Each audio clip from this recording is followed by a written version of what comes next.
Boa noite, galera, tudo bem com vocês? Agora nós vamos iniciar o nosso segundo tema, a discussão do nosso segundo tema. A discussão do nosso segundo tema vai ser o desenvolvimento em crianças atípicas. Mas, como assim desenvolvimento em crianças atípicas? O desenvolvimento, como a gente já disse, o desenvolvimento infantil acontece de forma imprevisível, está condicionado ao meio e não segue padrões fixos. E quando nós nos referimos no desenvolvimento de crianças atípicas, seria aquelas crianças que possuem alguma necessidade especial. O desenvolvimento delas também acontece assim, de forma imprevisível, está condicionado ao meio e é um desenvolvimento dinâmico.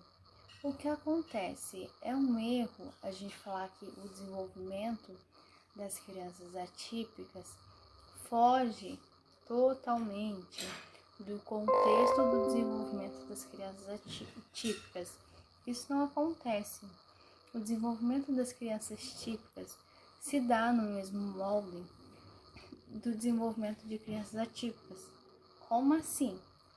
O desenvolvimento só vai ocorrer de outra forma, só vai ter um desenvolvimento diferente se essa criança atípica possuir algum tipo de deficiência intelectual. Se não for alguma deficiência intelectual, e se você estimular ela de forma correta, ela vai se desenvolver da mesma forma que uma criança típica, dizemos assim. Por exemplo, dentro da educação infantil não existe aquela avaliação escrita que nós fazemos no ensino médio, no ensino fundamental. Existe um relatório de desenvolvimento. E nesse relatório a gente vai escrever como está o desenvolvimento da motricidade global, o desenvolvimento da motricidade fina, a questão da lateralidade e várias outras questões. Quando nós estamos falando de crianças típicas ou atípicas, nós vamos avaliar esse aspecto. O que acontece é que eu não vou poder propor o mesmo mecanismo de desenvolvimento, propor o mesmo mecanismo para estar desenvolvendo as crianças atípicas e as crianças típicas. Se eu estou trabalhando com uma criança, por exemplo, que ela é surda, eu não vou ensinar ela através da fala, certo? Ela vai se desenvolver sim, igual a criança típica, mas eu vou usar Libras, que é um mecanismo apropriado para estar potencializando e estimulando o desenvolvimento dela. Tá, mas como, Érica, que você me fala que o desenvolvimento não acontece de forma previsível e não acontece dentro de parâmetros fixos, e me fala que o desenvolvimento de crianças típicas e atípicas vai ser no mesmo molde, com exceção das crianças que possuem alguma deficiência intelectual. Bom, existem parâmetros de desenvolvimento.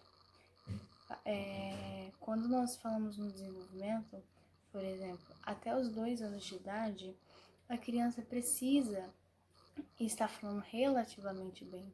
Isso é um parâmetro de desenvolvimento. Eu não vou estar estabelecendo que até 1 ano e 8 meses a criança precisa estar falando. Se não estiver falando com 1 ano e 8 meses, está com algum problema. Não, até os 2 anos ela precisa estar falando relativamente bem. Então ela tem um intervalo grande para estar falando. Mas o meu sobrinho tinha 1 ano e 7 meses e já estava falando. Tudo bem. Ele está se desenvolvendo de forma correta, da forma que deveria ser. Mas meu sobrinho tem 2 anos e um mês e ele está falando relativamente bem agora. Tudo bem, acontece. Nós estabelecemos esse parâmetro. Por exemplo, uma criança com 3 anos que não fala, alguma coisa de errada tem. Então, se fez 2 anos e não está falando nenhuma palavra, a mãe já tem que estar em estado de alerta. Tanto a mãe quanto os profissionais que estão trabalhando com ele. Por isso que nós estabelecemos alguns parâmetros de desenvolvimento. Outro exemplo típico e que vai deixar bem mais claro essa explicação. Se a criança completar 5 anos e ela não conseguir estar falando corretamente, é preocupante. Mas 5 anos é muito novo. Bom, a questão da fala, nós temos que trabalhar desde a educação infantil, desde que nós estamos convivendo com uma criança, nós precisamos falar corretamente, falar as palavras inteiras, falar da maneira correta. Para que nós vamos complicar o processo de aprendizagem falando errado para depois ensinar certo? Existem exemplos de crianças que completa 5 anos e está falando, troca, por exemplo, o R pelo L. E a mãe não se importa. O que acontece é que ele chega na vida adulta e o que ele deveria ter modificado lá atrás, lá enquanto era criança, ele não modificou. Na vida adulta, ele vai ter muito mais dificuldade.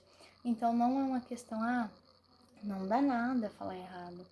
Dá sim, é uma questão que nós precisamos estar trabalhando para estar desenvolvendo. Se a criança completar 5 anos e ela falar muito errado, trocar muitas letras, muitas palavras erradas, nós precisamos estar em estado de alerta sim, procurar uma fono, porque a probabilidade dela chegar na vida adulta falando errado é grande.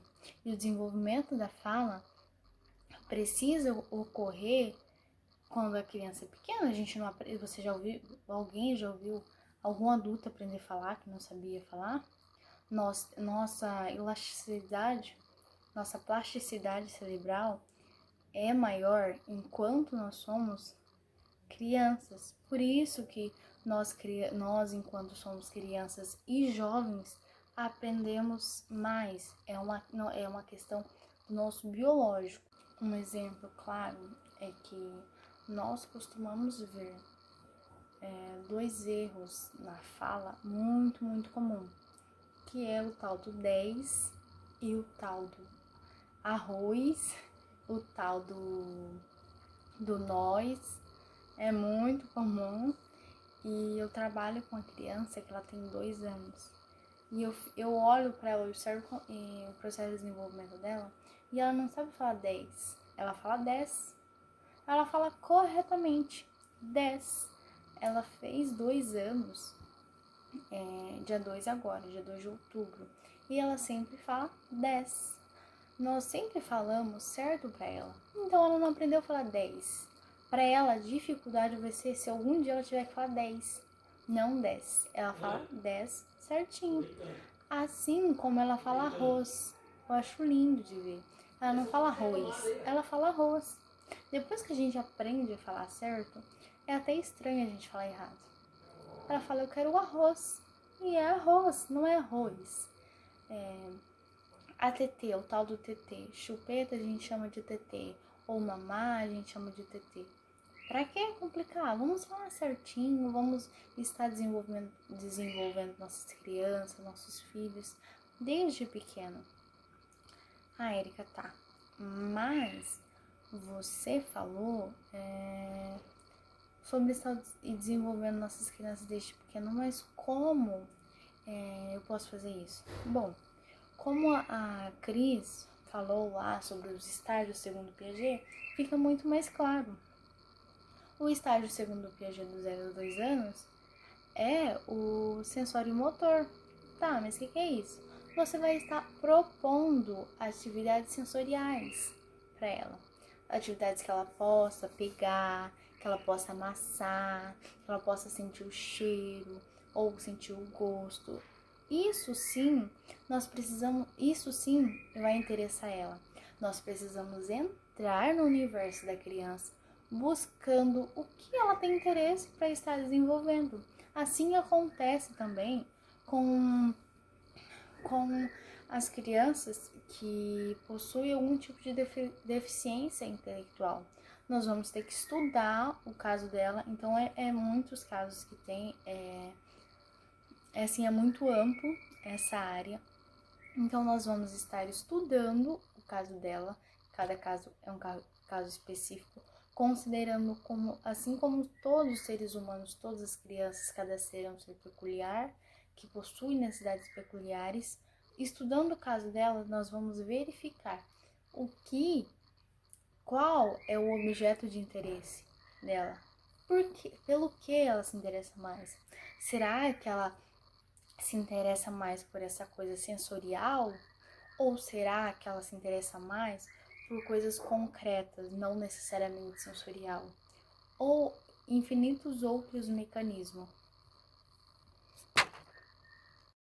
Por isso que é muito importante nós, enquanto educadores, enquanto irmão, enquanto tia, enquanto ser que convive com a criança, estar sempre atenta, observando como que está, como que está o desenvolvimento dela. Será que está tudo certo? Porque para ela aprender, ela vai precisar ser motivada. Ninguém aprende do nada, dormindo. Nós precisamos de uma motivação para nós aprendermos. E para sermos motivadas, nós precisamos saber o objeto de interesse, o universo que ela se interessa. Então, são coisas correlacionadas. Isso acontece com qualquer ser humano. Não é só com crianças típicas, ou só com crianças típicas, ou só com crianças. É com qualquer ser humano. Não existe disciplina que às vezes a gente gosta mais, porque é mais interessante para nós compreendemos melhor, entre outras coisas. Isso acontece com as crianças também, acontece com os adultos, acontece com os idosos, e é normal. Que bom que é assim, né?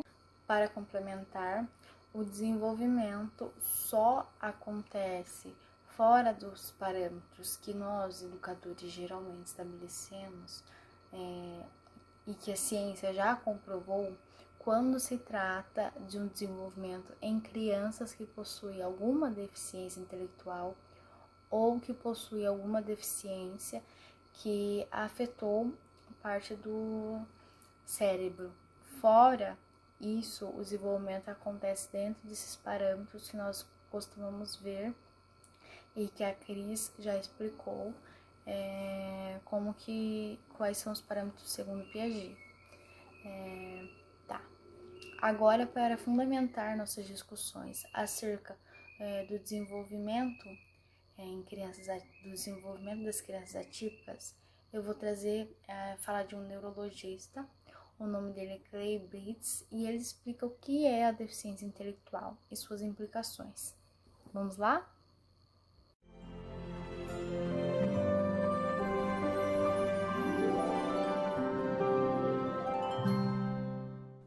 Olá, eu sou o Dr. Clay Britz, neurologista infantil, cofundador da NeuroSaber, e vim aqui bater um papo nesse momento com você sobre um assunto muito importante.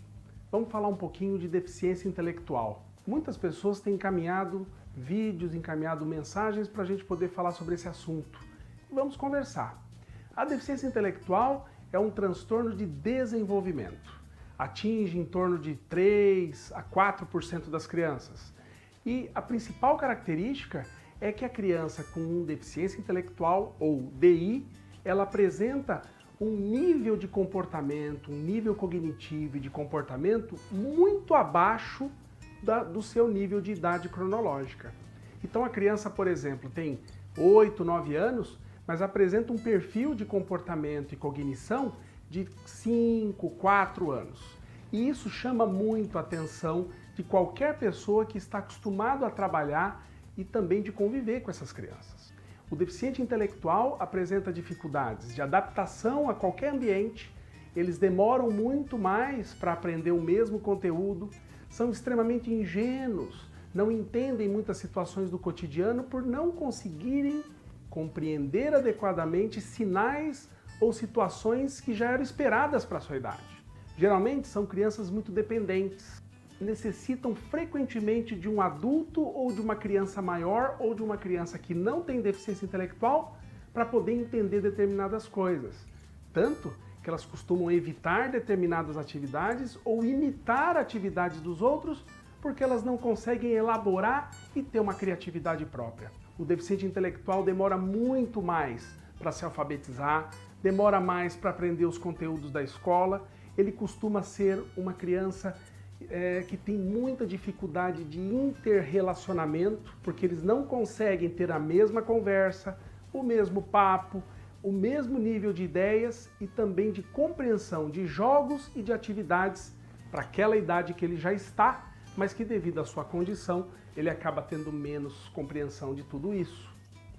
Crianças com deficiência intelectual, jovens com deficiência intelectual, têm mais risco de ter crises epiléticas, problemas severos de aprendizagem, dificuldades relacionadas como síndromes genéticas, e é muito importante que essa criança seja avaliada não só do ponto de vista pedagógico, psicológico, mas também do ponto de vista fonoaudiológico e médico, porque muitas vezes essas crianças podem ter outros transtornos e outras doenças que podem se associar a ela. Muito bem, gostou do nosso conteúdo? Entendeu? Então curta, compartilhe e comente.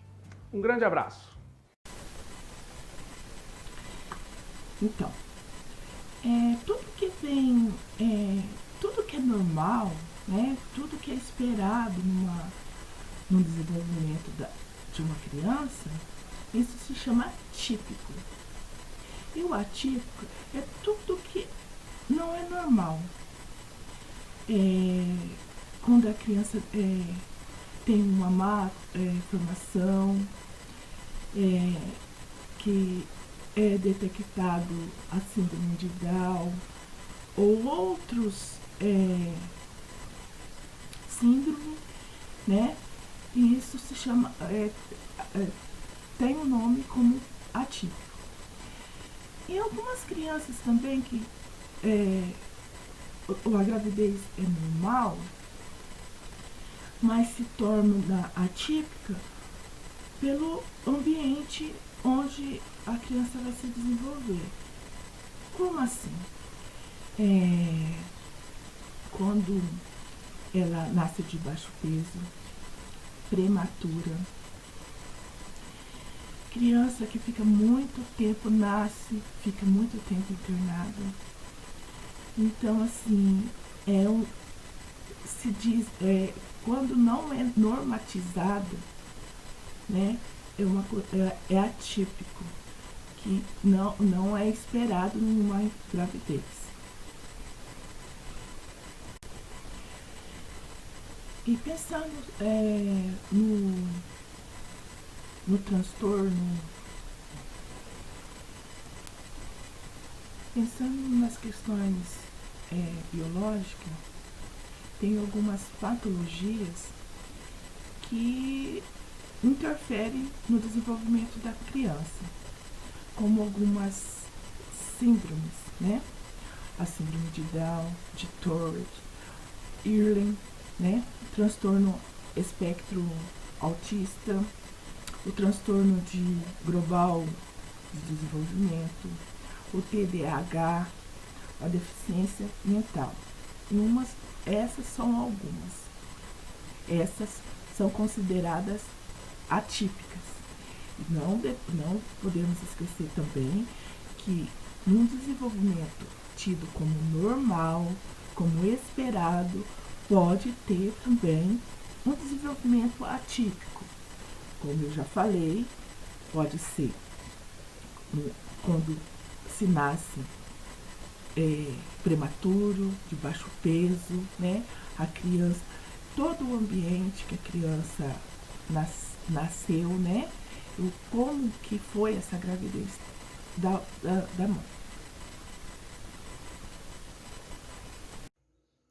Olá, meu nome é Sirlene, estou cursando o 4º ano de formação de docente e hoje estou aqui para falar mais um pouquinho sobre o desenvolvimento infantil da criança.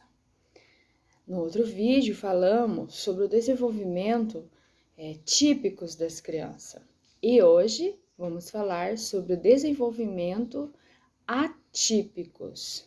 O que é o desenvolvimento atípico?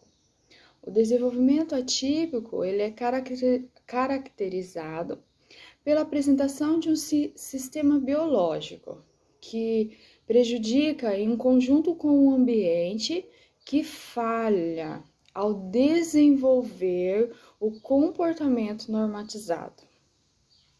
O desenvolvimento atípico também pode ocorrer em crianças que apresentam um sistema biológico preservado, mas que estão expostos a ambientes desfavoráveis.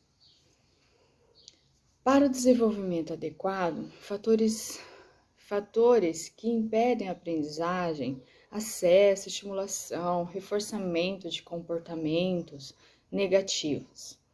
Pensando somente nas questões biológicas, existem algumas patologias que impedem o desenvolvimento típico. São elas: os síndromes genéticas, que é o síndrome de Down, síndrome de Tourette, síndrome de Early e transtorno como TA.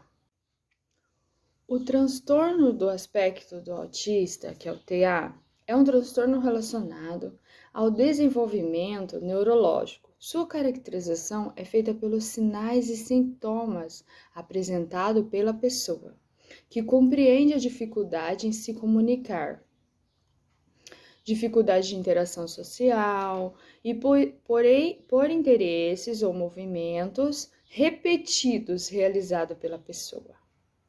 Doenças crônicas incluem dificuldade de atenção, hiperatividade, impulsividade. Em geral, o TDAH começa na infância e pode persistir na vida adulta.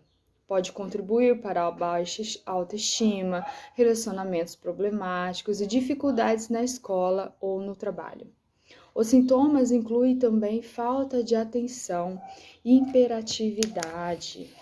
O tratamento inclui medicamentos, psicoterapia e muita atenção nesses alunos a gente tem que ter. A atenção, porque muitas vezes, principalmente o transtorno de aspecto autista, a gente demora um pouco para entender o que é.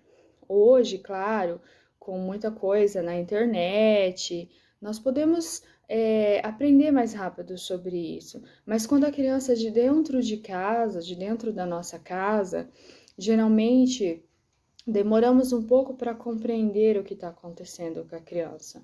Muitos pais que não têm entendimento não sabem o que acontece com aquela criança, por que ela é assim, por que ela tem esses probleminhas.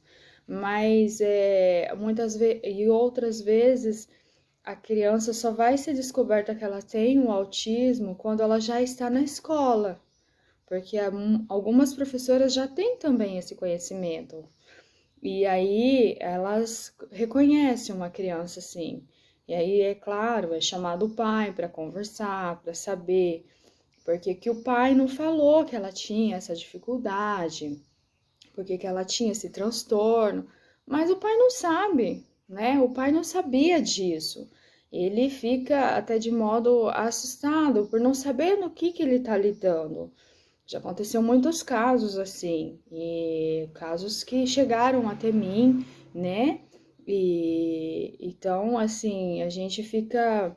É algo que a gente tem que saber lidar no dia a dia, porque nem sempre conseguimos enxergar isso.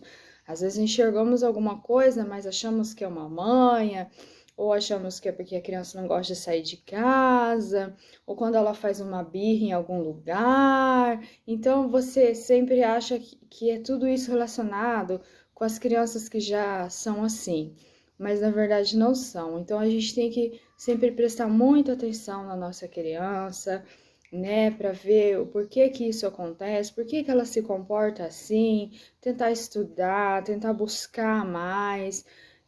Porque o autismo ele depende, assim, se for um autismo mais leve, ele é mais difícil de se entender. Agora, se for um autismo mais, né, mais de terceiro grau, aí já dá para ver muito rapidamente nas crianças, às vezes com ali quase um aninho você já começa a ver que ela tá diferente, já dá para ir atrás. Agora, uma criança com síndrome de Down, já, né, ao nascer, já é visível o probleminha dela, né? Então, só que tem aquele síndrome de Down mais complexo também, tem aquele síndrome de Down, né, mais leve, e só que a gente já, ao nascer, a gente já reconhece, né, que a criança é uma criança especial. E só que, assim, é muito importante, assim, o cuidado que a gente tem que ter com essas crianças. Elas são extremamente emocionais, né? Elas são frágeis, só que elas são como qualquer outras. Elas gostam de brincar, né? Elas gostam de passear, elas gostam de ir para a escola. Então, elas são crianças especiais, sim, mas também crianças que podem fazer muitas coisas. Nem todas, cada uma, claro, cada uma com, assim, no seu limite ali, com os cuidados que a gente deve ter, mas não quer dizer que elas não podem estar inteiradas na nossa sociedade, tá bom?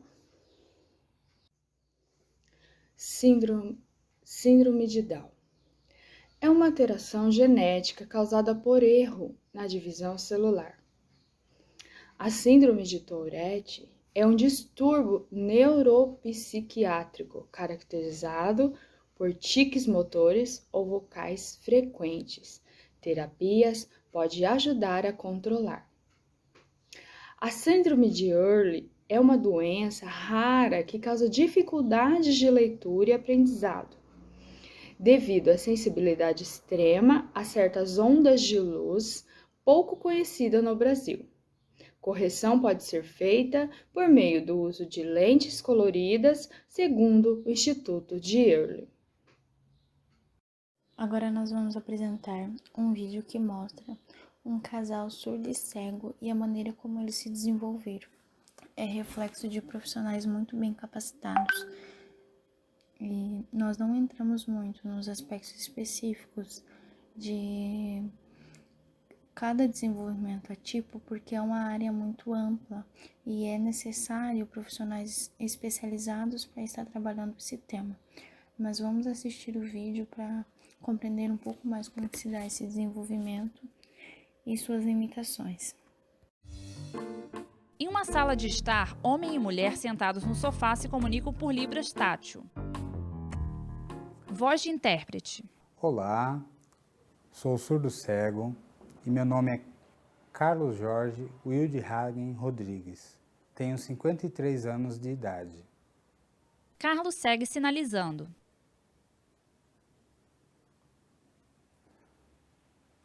Este é meu sinal para surdos e sou casado, vivendo aqui em São Paulo com Cláudia Sofia.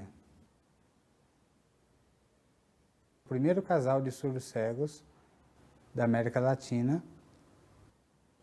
Sou diretor-geral da Associação Brasileira de Surdos Cegos, ABRASC, e diretor esportivo e da área de lazer do Grupo Brasil de Apoio ao Surdo Cego e ao Deficiente Múltiplo Sensorial.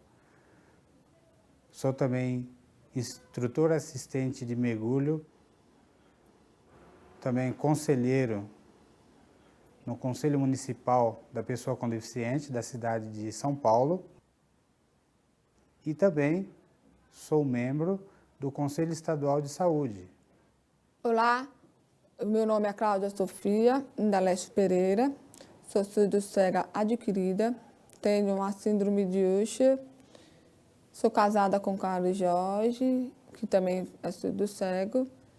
Eu trabalho como coordenadora do Centro de Reabilitação para Surdos Cegos e Deficiência Múltipla no Grupo Brasil de Apoio aos Surdos Cegos e ao Deficiente Múltiplo, aqui em São Paulo. Meu trabalho é voltado na área da surdo-cegueira há 24 anos, desde que eu fiquei surdo-cega.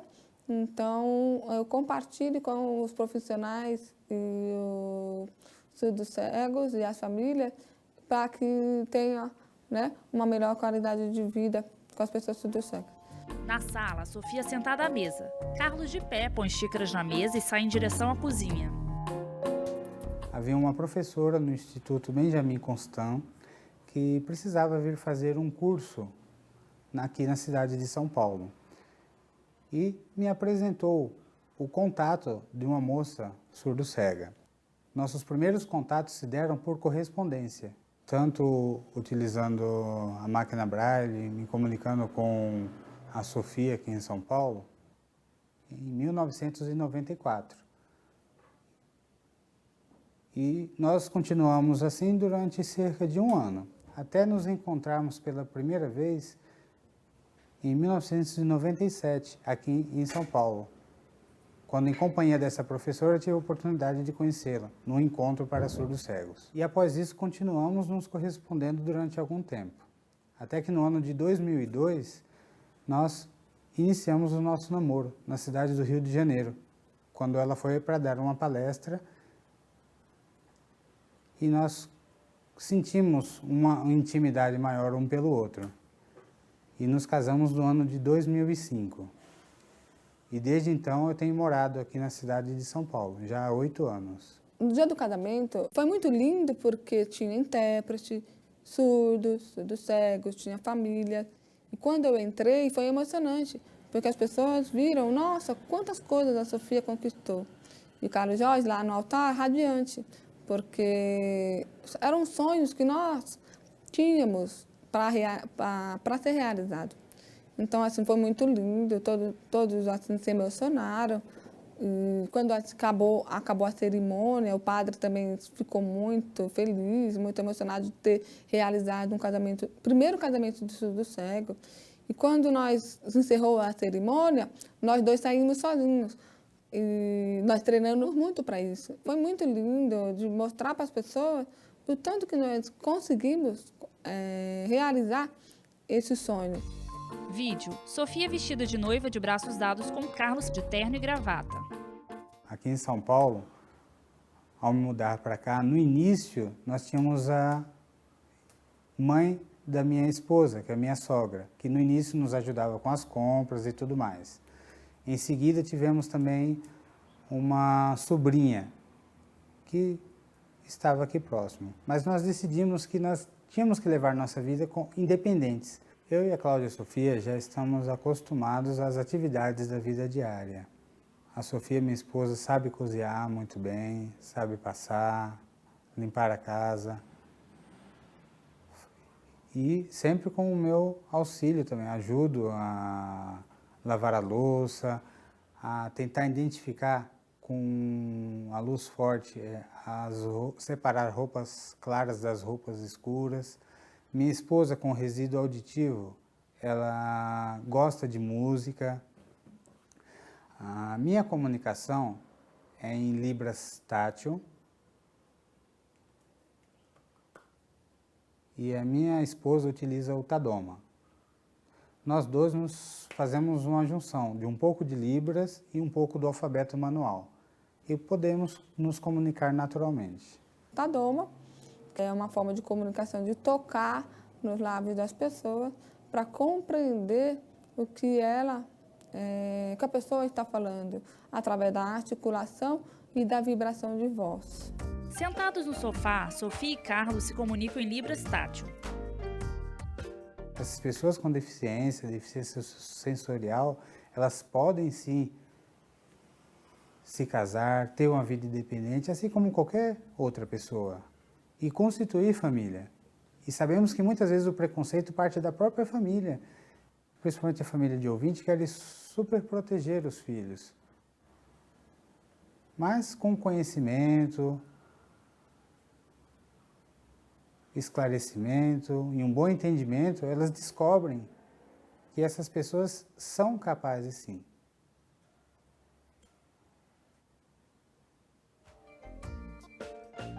Sofia sai da cozinha e caminha até o sofá. Ela segura vasilhas de alumínio. Um cachorrinho branco a segue. Carlos sentado no sofá com outro cachorro branco ao lado. É bacana de estar com o Carlos Jorge esses 8 anos, compartilhando junto. É bacana que ele me entendeu, eu entendi ele, e mesmo enfrentando algumas barreiras, mas a gente vem superando bastante coisa. basta a força, a coragem e a nossa felicidade vai progredindo com sucesso cada vez mais. Eu amo muito a Cláudia Sofia e ela é a minha vida. E eu estou muito feliz de estar com ela e pretendo estar por muitos e muitos anos. E o nosso casamento ele é muito bonito. Sentados, Carlos pega o cachorro que está no colo de Sofia e movimenta sua pata dianteira.